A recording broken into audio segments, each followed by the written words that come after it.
शक्ति वंदन अधिनियम 2023 माननीय प्रधानमंत्री जी के संकल्पों के आधार पर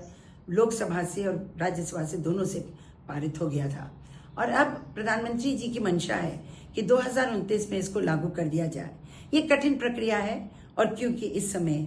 जनगणना 2027 प्रारंभ हो गई है, तो अगर उसी के साथ साथ परसिमन या डिलिमिटेशन हो जाएगा तो बहुत आसानी से महिलाओं की सीटों का चिन्हीकरण हो सकता है। ये तो अच्छी बात है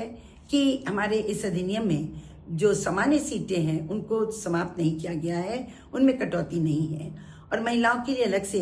33% सीटें बनाई जा रही हैं या उनको बनाया जाएगा, उनको निर्धारित किया जाएगा।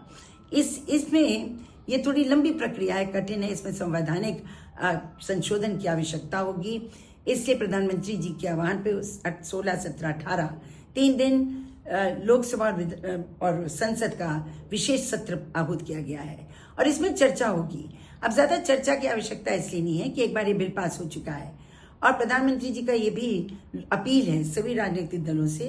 कि मनभेद को समाप्त करके इस बिल को सर्वसम्मति से पारित कर दिया जाए। सब अपने विचार दें, सभी राजनीतिक दल कहते हैं कि हम इसके पक्ष में हैं। अब भारत की महिलाएं और इंतजार नहीं करेंगी, उनका सशक्तिकरण का दौर अब संपूर्ण होना चाहिए और राजनीतिक शक्तिकरण इसलिए आवश्यक है क्योंकि जहां कानून बनता है, जहां कानून की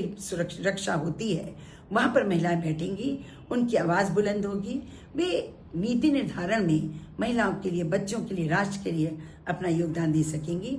मुझे पूर्ण विश्वास है कि प्रधानमंत्री नरेंद्र मोदी जी के इस संकल्प भी पूरा होगा और 2029 के बाद 33% महिलाएं लोकसभा में और विधानसभाओं में